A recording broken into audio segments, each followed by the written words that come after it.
আসসালামু আলাইকুম রহমতুল্লাহ। অষ্টম শ্রেণীর প্রিয় শিক্ষার্থীরা কেমন আছো? সবাই আশা করি অনেক ভালো আছো। ষান্মাসিক মূল্যায়ন 2024 অষ্টম শ্রেণী, বিষয় স্বাস্থ্য সুরক্ষা।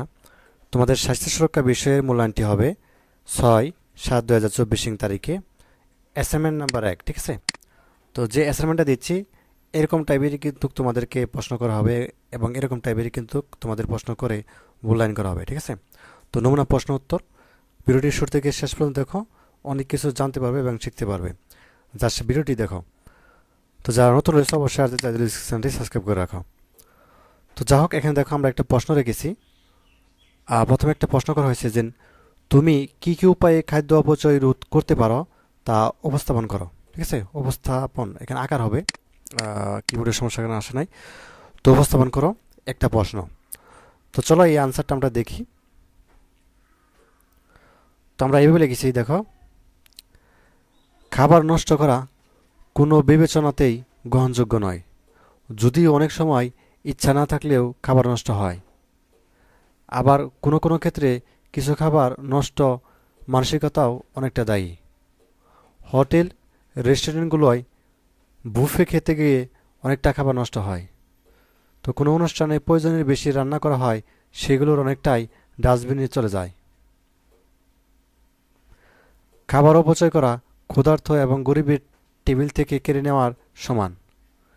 কোনো এক সময় প্লেটের খাবার শেষ করে খেতে না পারা স্বাভাবিক ব্যাপার, কিন্তু অনেকে আছেন যাদের খাবার অপচয় করা অভ্যাস পরিণত হওয়াটাই একটা গুরুতর সমস্যা। বিশ্বব্যাপী প্রতি বছর 3.7 ট্রিলিয়ন আপেল নষ্ট হয়। এই বিষয়টা যদি আপনার কাছে বিরক্তিকর মনে হয়, তাহলে খাদ্যের অপচয় রোধে মনোযোগী হওয়াটাই কতটা জরুরি এটা বোঝার বিষয়। যা হোক, খাদ্য অপচয় রোধ করার বিভিন্ন পদ্ধতি রয়েছে, যথা কেনাকাটা স্মার্ট হন। এখানে কেনাকাটা স্মার্ট হন বলতে হচ্ছে যে তুমি যে খাবারটা কিনবে এই খাবারটা যেন তুমি যে খাবার আছে, যেমন একদিনেই পচে যায়, ঠিক আছে, একদিন পরে পচে যায়, এরকম খাবার তোমার কেনা যাবে না, ঠিক আছে? অর্থাৎ কেনাকাটায় তোমাকে স্মার্ট হতে হবে, তাহলে কিন্তু ওই খাবারটা নষ্ট হবে না। আর খাবার সঠিকভাবে সংরক্ষণ করুন, ঠিক আছে? অনেকে আছে খাবার অর্থাৎ সংরক্ষণ করতে পারে না সঠিকভাবে, তো এই বিষয়টি কিন্তু মাথায় রাখতে হবে। আর ফ্রিজের সাথে সখ্যতা করুন, ঠিক আছে? অনেকে হচ্ছে যে খাবারগুলো বেশি হয় গরম অথবা কি ফ্রিজে কিন্তু রাখলে কিন্তু খাবারটা অপচয় হবে না। এবং দুপুরের খাবার বাসা থেকে নিয়ে যান, ঠিক আছে? এই বিষয়টি অনেকে বুঝতে পারতেছ না, এই বিষয়টি আমি কেন লিখেছি। তো দুপুরের খাবার বাসা থেকে নিয়ে যান বলতে অনেকেই দেখা যাচ্ছে অফিস আদালতে চাকরি করে, তো তারা হচ্ছে বিভিন্ন রেস্টুরেন্টে কিন্তু খায়, বা হচ্ছে বিভিন্ন দোকান বা হচ্ছে বিভিন্ন হোটেল থেকে খায়। কিন্তু এই যে বাড়িতে রান্না করা হয় ওই খাবারটা কিন্তু থেকে যায়, ঠিক আছে? এবং বাড়িতে স্টক তৈরি করুন, পারলে সার তৈরি করুন, ছোট পদক্ষেপ বা বড় অর্জন। তো যা হোক, এভাবে কিন্তু খাবারটা অপচয় রোধ করা যায়। তো আমরা হচ্ছে প্রথম যে প্রশ্নটা সেটি নমুনা উত্তরটা দেখলাম, এইভাবে তোমরা হচ্ছে উত্তরটা লিখবা যদি এই বিষয়ে আসে। অর্থাৎ যদি খাদ্য অপচয় রোধ করার বিষয়ে কোনো প্রশ্ন আসে, তুমি এভাবে উত্তরটা করে দেবা। তো তারপর দেখো আরেকটা প্রশ্ন আমাদের দেখব, সেটি হচ্ছে যে প্রশ্ন, নিরাপদ খাদ্য কি এবং নিরাপদ খাদ্য নিয়ে 10টি স্লোগান খাতায় লেখো। এই বিশেষ করে তোমাদের এই নিরাপদ খাদ্য নিয়ে 10টি স্লোগান পরীক্ষায় বা মূল্যায়নে কিন্তু আসতে পারে।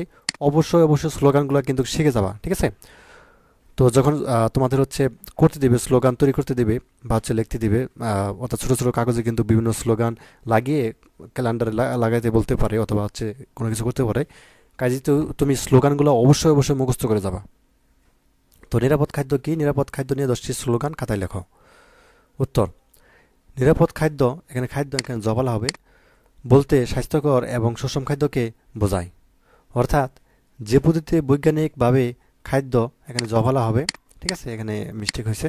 তো উৎপাদন, সংরক্ষণ, বিপণন, প্রস্তুত ও পরিবেশন করা হয় তাকে নিরাপদ খাদ্য ব্যবস্থা বলে। তো এখন দেখবো আমরা হচ্ছে নিরাপদ খাদ্য নিয়ে 10টি স্লোগান। 13 নাম্বার 1 স্লোগান, যেটি নিরাপদ খাদ্য নিশ্চিত করি, সুস্থ সবল জীবন গড়ি। তারপর দেখো পরের স্লোগানটা, ভেজালমুক্ত খাবার আমাদের সকলের অধিকার। রোধ হবে খাবারের অপচয়, শেয়ার করে যদি খাওয়া হয়, ঠিক আছে? সুস্থ সবল জাতি চাই, পুষ্টিসম্মত নিরাপদ খাদ্যের বিকল্প নাই, ঠিক আছে? এখানে 4টি স্লোগান আছে। তারপরে স্লোগানটা দেখো, সবাই মিলে হাত মিলাই নিরাপদ খাদ্য নিশ্চিত চাই। ঠিক আছে? তো তারপর দেখো, মাঠ থেকে খাবার টেবিল সর্বত্র খাদ্য নিরাপদ নিশ্চিত করুন। তো তারপর দেখো, ভেজালমুক্ত খাবার আমাদের অধিকার। খাদ্য অপচয় ভালো না, আমরা কেউ করব না। নিরাপদ খাবার খাই, আমরা সবাই স্কুলে যাই। নিরাপদ খাবার সবার ঘরে ঘরে দরকার। আচ্ছা, নিরাপদ খাবার সবার ঘরে ঘরে দরকার। ঠিক আছে, এভাবে একটু মিলিয়ে বলতে হবে। তো যা হোক, এই স্লোগানগুলো তুমি মুখস্থ করে যাবা। আমি বলবো কমসে কম 8 থেকে 10টি স্লোগান মুখস্থ করে যাবা। ঠিক আছে? তুমি খাদ্য বিষয়ে যত বেশি স্লোগান লিখতে পারবা তত বেশি কিন্তু তোমাদের অর্থাৎ মূল্যায়ন করা হবে ভালো। ঠিক আছে? শিক্ষক দেখবেন যে তুমি কয়টা লিখতে পারছো এবং সঠিকভাবে কয়টা লিখতে পারছো। ঠিক আছে? এই বিষয়গুলো দেখবেন। তো যাই হোক, এটা কিন্তু নমুনা প্রশ্ন। এগুলো তোমরা জাস্ট দেখে যাবা এবং বিশেষ করে স্লোগানগুলো একটু মুখস্থ করে যাবা। এই বিষয়ে যদি তোমাদের কোনো মূল্যায়ন করা হয়, অবশ্যই তুমি যেন পারো সকলেই। ঠিক আছে? তো ধন্যবাদ সবাইকে ভিডিওটি দেখার জন্য। আল্লাহ হাফেজ।